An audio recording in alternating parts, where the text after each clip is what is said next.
தெளிவாய் போதிக்கிறது. சத்தியவேதத்தில் பரவலாய் இதை நாம் பார்க்க முடிகிறது. கர்த்தரை ஒரு மனுஷன் ஆழமாய் நம்பும் பொழுது அவன் என்ன செய்ய முடியாது? ஏழையா இருக்க முடியவே முடியாது. ஆமென்.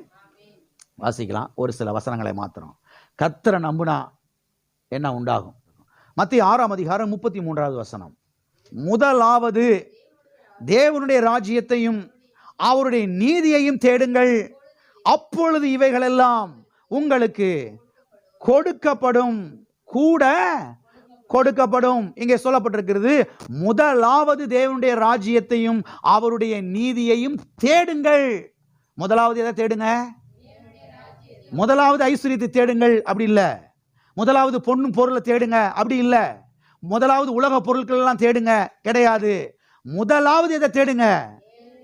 தேவனையும் அவருடைய ராஜ்யத்தையும் அவருடைய நீதியையும் தேடுங்கள். அப்படி முதலாவது அதை தேடுனா ரெண்டாவது எது வரும்? சத்தியவேதத்தால் தான் அவர் சொல்றாரு. இதைத்தான் நான் ஆராய்ச்சி பண்ணேன்றாரு. சத்தியவேதம் முழுவதும் நான் பார்க்க முடியுது என்று சொல்லுகிறார். முதலாவது கர்த்தரை நம்புவது, இரண்டாவது ஐஸ்வர்யம். கர்த்தரை தேடுனா ஐஸ்வர்யம் என்ன செய்கிறது?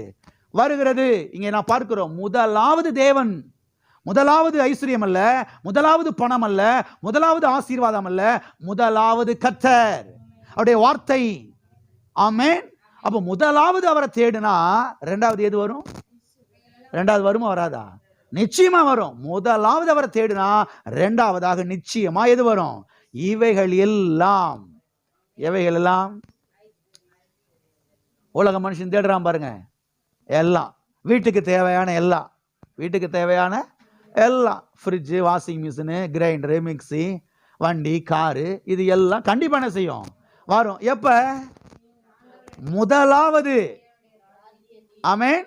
கடைசி கிடையாது, மூணாவது கிடையாது, நாலாவது கிடையாது, first. Amen. First place for God. முதலாவது இடம் தேவனுக்கு. முதலாவது கர்த்தரை தேடும் பொழுது இரண்டாவதாக நமக்கு தேவையான, நம்முடைய வீட்டுக்கு தேவையான, நம்முடைய வாழ்க்கைக்கு தேவையான எல்லா உலக பொருட்களும் நம்மளை தேடி வரும். இதை வேதம் திட்டவட்டமாய் போதிக்கிறது. ஆமென். இதை திட்டவட்டமாய் சத்தியவேதம் என்ன செய்கிறது? போதிக்கிறது. வாசிப்போம் நீதிமொழிகள் 28:25. பெருநெஞ்சன் வழக்கை குழப்புகிறான், கர்த்தரை நம்புகிறவனோ செழிப்பான். கர்த்தரை நம்புகிறவனோ என்ன செய்வான்? செழிப்பான். யாரை நம்புகிறவன்? கர்த்தரை நம்புகிறவன்.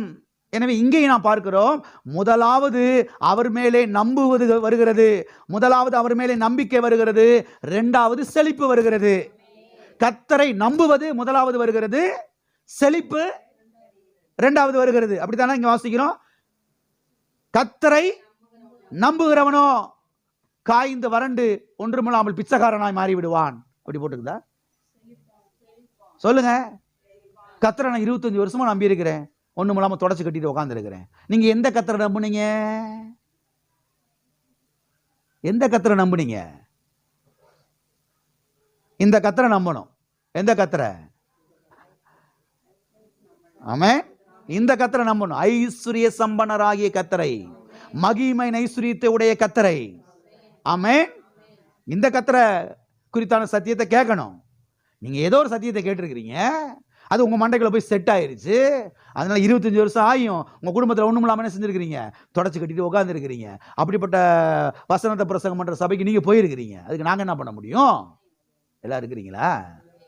இந்த கர்த்தர் யார்? செழிப்பின் கர்த்தர், ஐஸ்வர்யத்தின் கர்த்தர், ஆசீர்வாதத்தின் கர்த்தர். ஆமென். அப்ப கர்த்தரை நம்புகிறவனோ செழிப்பான். அப்ப கர்த்தரை நம்புவது முதலாவது வருகிறது, செழிப்பு இரண்டாவது வருகிறது. ஆமென். செழிப்பு முதலாவது கிடையாது, கர்த்தரை நம்புவது முதலாவது. இரண்டாவது என்ன செய்கிறது? எல்லா கரங்களை வைத்து சொல்லுவோம், கர்த்தரை நான் நம்புகிறபடினாலே நான் செழிப்பாய் இருப்பேன். கர்த்தரை நான் நம்புகிறபடினாலே ஐஸ்வர்யங்கள் என்னுடைய வாழ்க்கையில வந்து பலிக்கிறது. ஆமென். இன்னொரு வசனத்தை வாசிப்போம். நீதிமொழிகள் 16:20. விவேகத்துடன் காரியத்தை நடப்பிக்கிறவன் நன்மை பெறுவான், கர்த்தரை நம்புகிறவன் பாக்கியவான். பாக்கியவான் என்று சொன்னால் பிளஸட் பீப்புள் என்ற அர்த்தம், ஆசீர்வதிக்கப்பட்டவர்கள் என்ற அர்த்தம், கொடுத்து வைத்தவர்கள் என்ற அர்த்தம். பேறு பெற்றவர்கள் என்று அர்த்தம். சொல்லுவாங்க இல்லையா, கொடுத்து வச்ச மகாராசலா சொல்லுவாங்கல்ல, அது அந்த பாக்கியவான் என்ற வார்த்தைக்கு அர்த்தம். பிளஸட் பீப்புள், ஆசீர்வதிக்கப்பட்ட ஜனங்கள் என்ற அர்த்தம்.